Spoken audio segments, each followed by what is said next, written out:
in the studio, we've got Labor spokesperson for Housing, Regional Development and Local Government, Keiran McAnulty. Welcome to the show, Keiran. It's a pleasure to speak Thank to you, Blake.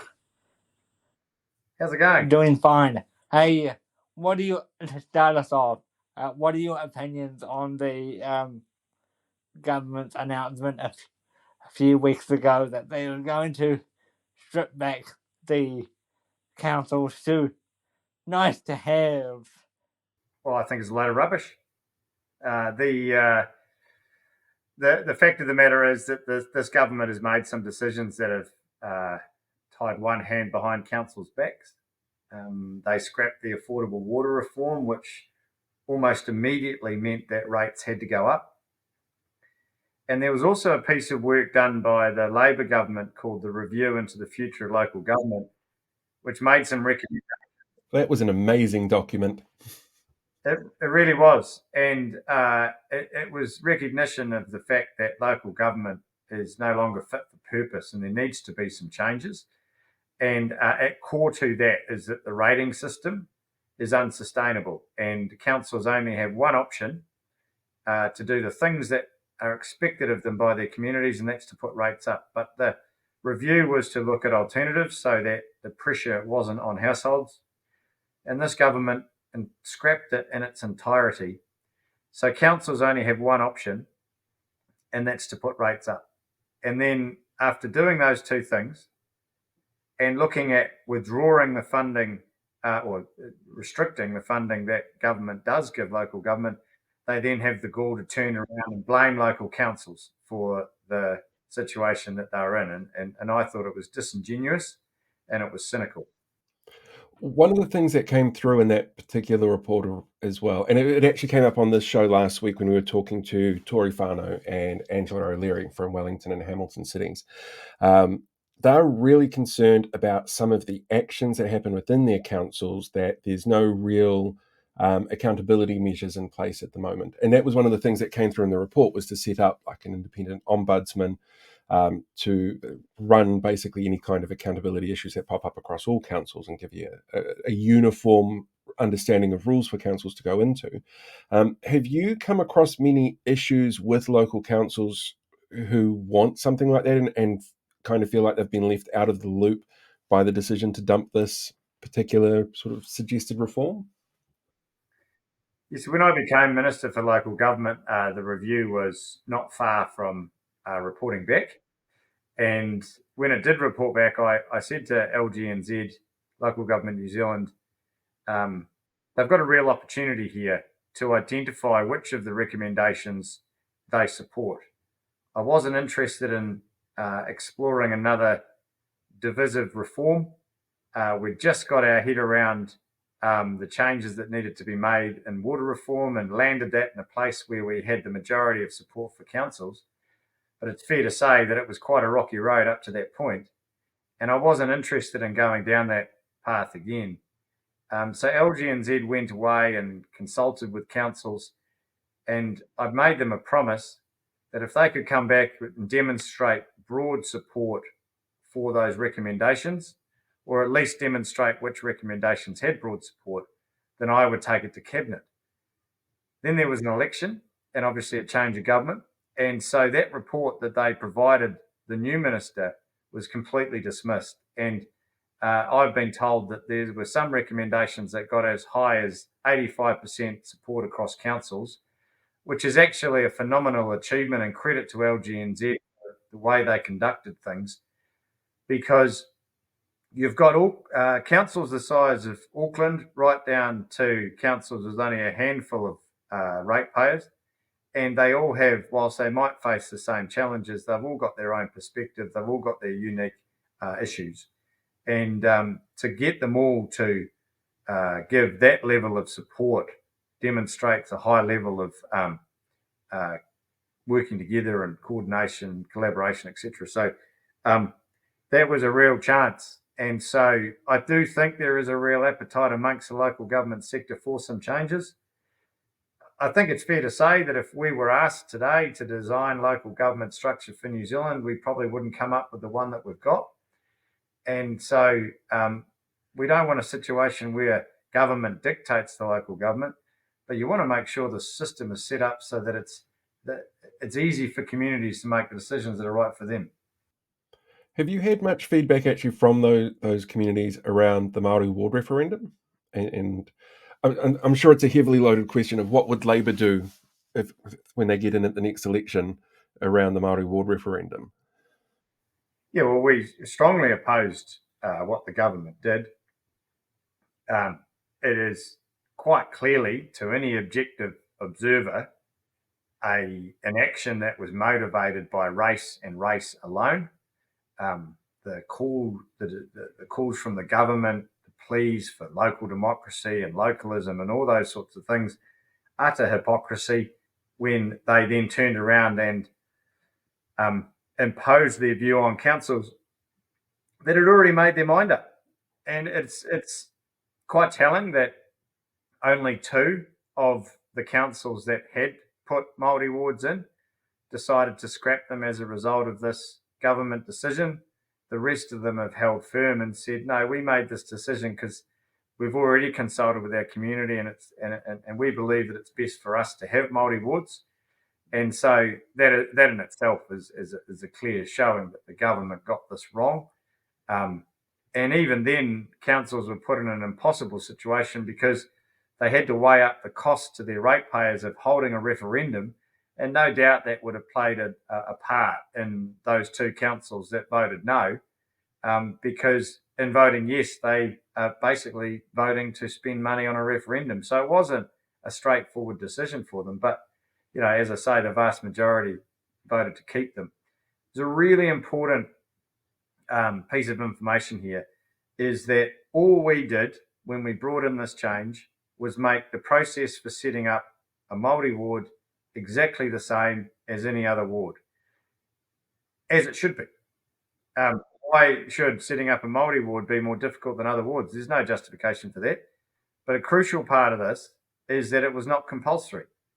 If a local council decided they did not want a Māori ward, that was fine by us because that's their decision made after consulting their community. And so they spelled it out that the government has made it look like this was forced on councils. It absolutely was not. Some councils chose not to have them. Some councils chose to have them, just like some councils choose to have rural wards and some councils don't. That's exactly how it should play out. Before we move on to housing, I just want to say that one of the reasons we first were interested to get you on is you made one of our production tweets go viral a while ago by representing it in the House. So we want to say thank you for that, Mr. Oh, yeah, you read out one of my tweets from my local MP, Dan. Yes. Well, I just couldn't believe it. And I thought it was summed up so well that the government's solution to the housing crisis, and they had no examples. And that's perfect. It's the one glimpse of honesty from this government we've seen. Quite clearly it was a typo. But they couldn't have filled in the gaps even if they didn't make that typo, because everything they've done in housing is going to make things worse. They came in, let's not forget, they came in on an election promise that they would build more houses than the Labor government. And that is a massive promise to make when you consider that throughout the 6 years that we were in government, there was the highest number of state houses built, or social houses built, since the 1950s, about 14,000 and counting.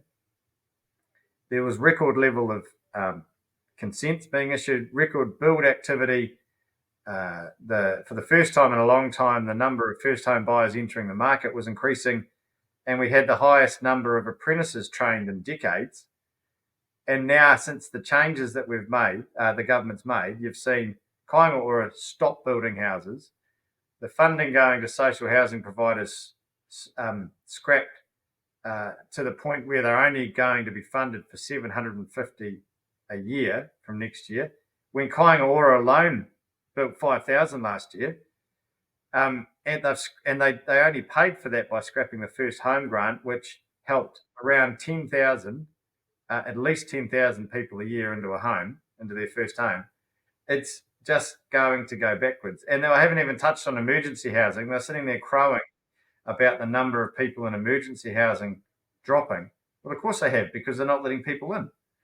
So it's so cynical. But the sad thing is that people are going to suffer as a result of these policies.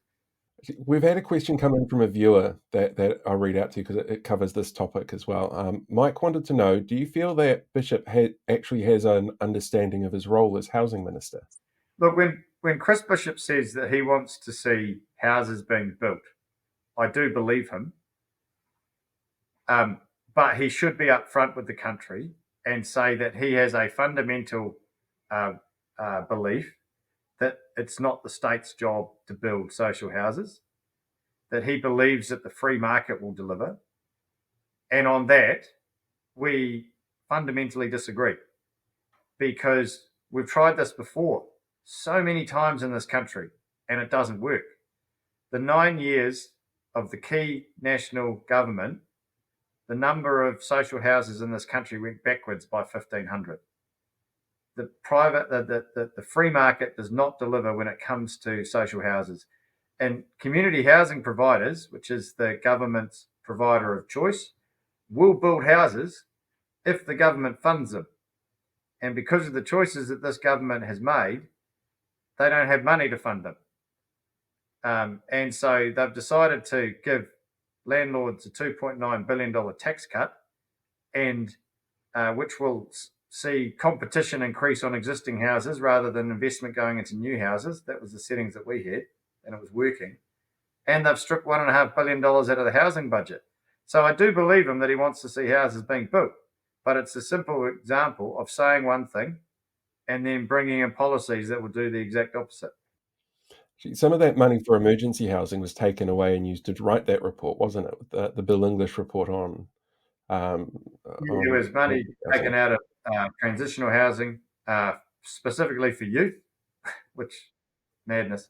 But there was quite a telling moment at question time yesterday where they were crying about the fact that the numbers have reduced in emergency housing. And there were 2 points that I thought were quite telling. One, they said that the families have moved from emergency housing into social housing, which is great. But because this government has significantly reduced the funding going into new social houses, sooner or later there'll be nowhere for these people to go, because this government didn't pay for a single one of those houses. And second of all, one of the follow-up questions was, how much has the government saved by doing this? And I thought, there it is. There's the motivation. The motivation isn't to get people into homes. The motivation is to reduce the cost, the financial burden that emergency housing has on the government. You've got to look at it a different way. It's the cost of homelessness, because people wouldn't need emergency housing if there were enough homes. And the cost of homelessness goes far beyond the cost to the state on emergency housing. It's a massive contributor to poverty, to poor health outcomes, and to crime. And if you can address those through providing people a stable home, and it reduces poverty, and it reduces the demand on the health system, and it reduces the crime rate, isn't that a better way to save the government money? I would have thought so.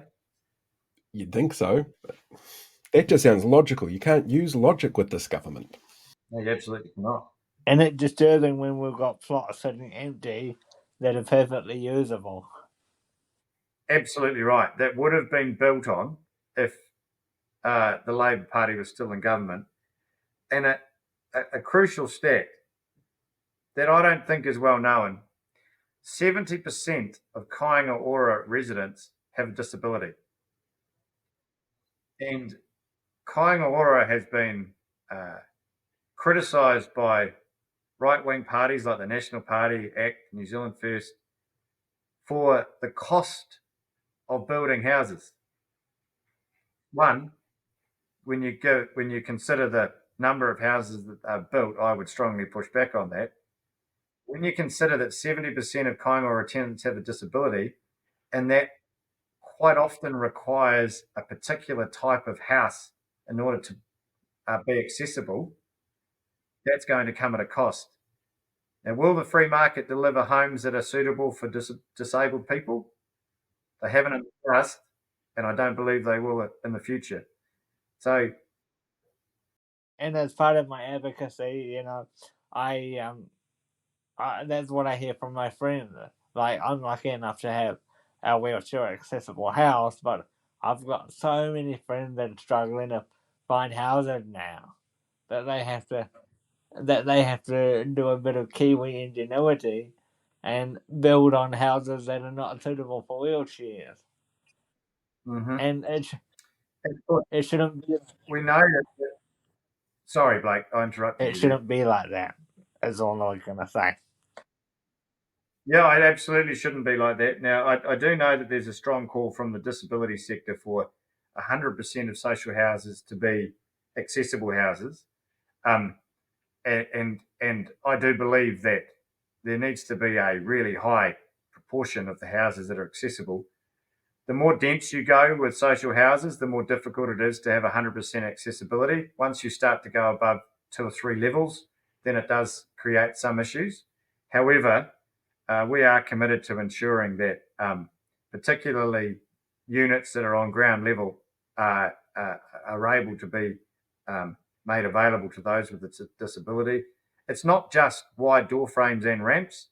It can sometimes go right down to fine details, like making sure that door handles aren't circular, but rather a long handle so that people can grip it and turn it, and those sorts of things. Things that perhaps the general public might not think about because they don't have to, and that's fair enough. But a government should think about it, because ultimately we believe in the Labor Party that it's a core responsibility of government to ensure that its people are housed. This is a firm belief of our party since the 1930s. Last week was the anniversary of the first state home back in 1937, and it's been a proud but fraught process since then, where we've had different governments placing different priority on housing people. Labor's gone up, National it's gone down, back and forth. And I just despair at that, because so often you hear people saying, why can't you just work together? Well, on something so important like housing, if you can't get agreement on it, that makes it so hard. And also, touching on disability as well, we've seen in recent days that some of the councils are not very happy that they're going to have to impose a higher parking fine for people that are not suitable for the parking in the park. They claim that it's too high. They claim that they're going to have disgruntled residents. But my argument is, and I don't know, I'm sure you agree, that if they park in the wrong park, they should pay the fine. Yeah, well, there's two things here. There's we've announced a policy that the government shouldn't require additional things of councils without financial recognition of the cost to councils. So every task you give a council, it means it costs them more, and ultimately that leads to higher rates. And for some councils, the smallest increase in cost can lead to a significant increase in rates. So there's a council down south that had to employ an additional cleaner because of an increase in tourists, and that equated to a 1% increase annually across their ratepayers and their rates. So it doesn't take much. And so that's one point. The second point is that I support the increase in fines for parking in disability parks. I think it is disgraceful behaviour that anyone that doesn't qualify would take the park of someone who has no alternative. Those disability parks are there for a reason. They are because they're usually next to accessible positions and accesses, etc. And I know that there's nothing more frustrating and hurtful when someone's trying to go about their lives and the limited number of parks available to them are taken up for someone that couldn't be bothered trying elsewhere. So I do support the increase in fines. Yeah, I've had that many times myself where I can't get a part. One of those things. And if And it can ruin the day, can't it, Blake? I mean, ultimately, it can scupper your plans for the whole day if you can't get where you need to get. Anything else from you, Paul? Yeah, so I've got two more questions that have come in from viewers. One's probably going to be a longer answer than the other. Rose wants to know what the outcome and the next steps are for the meeting that you had last week about the toll road through your area. Oh, very good question. We're all very hot under the collar about this in my patch, and on the Manawatu side as well. So a very brief outline of the issue is that the Manawatu Gorge, State Highway 3, it was decided in 2017 that it couldn't be saved. The national government at the time fluffed about and tried to look at all sorts of cheap alternatives. Labor came in on a promise that it would build a new highway. That was funded, and that work has been underway ever since, and it's due to be completed in 9 months' time. This is not a new road. It is a replacement for a broken road. The National Party, the national government, have a $6 billion hole in their transport budget because they went round the country. They were dishonest. They promised everybody a new road and they were never going to be able to pay for it. And now the good people of Tararua, Manawatu, Hawke's Bay and Wairarapa are going to cop it because the National Party can't balance their books. $4.30 one way. And so many people live on our side of the gorge but work in Palmerston North that are now facing over $40 a week just to get to work or to get to the hospital or to get to school. And the median income in Tararua is $26,000 a year. That is a massive hit. And so we are opposing it very strongly. It's entirely on the government. It's their decision. They instructed NZTA to consult on this, and it will be a cabinet decision.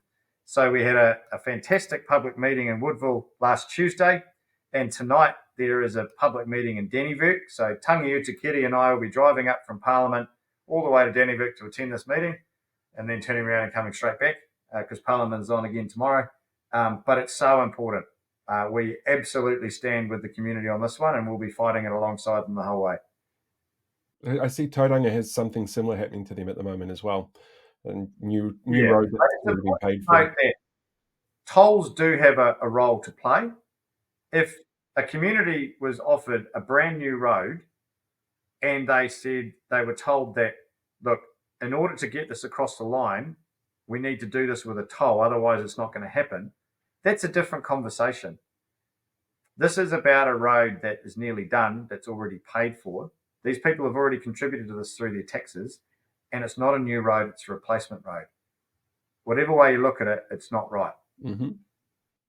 And last question I've got here from Sally. She'd like to know how you manage to stay so calm when you're dealing with somebody like Simeon Brown, because she feels like throwing something at the TV whenever she sees him. Yeah, I can appreciate that. But look, I've always sort of taken the view that getting wound up helps no one. And if I was to let this government and its ministers and their dishonesty, the disingenuous approach and their snarkiness get to me, it wouldn't be the government ministers that make the headline, it would be opposition MP blows his lid. And so I like to think I'm a relatively calm bloke anyway. Sometimes that gets tested, but it's definitely best to just try and not let these things get to you and just keep the focus on the issues. Perfect. That's all my questions. I'm done. And I'm done as well. So we'll say thank you for joining us, Keiran. Thank you, Blake. Cheers, Paul. Lovely talking to you, blokes.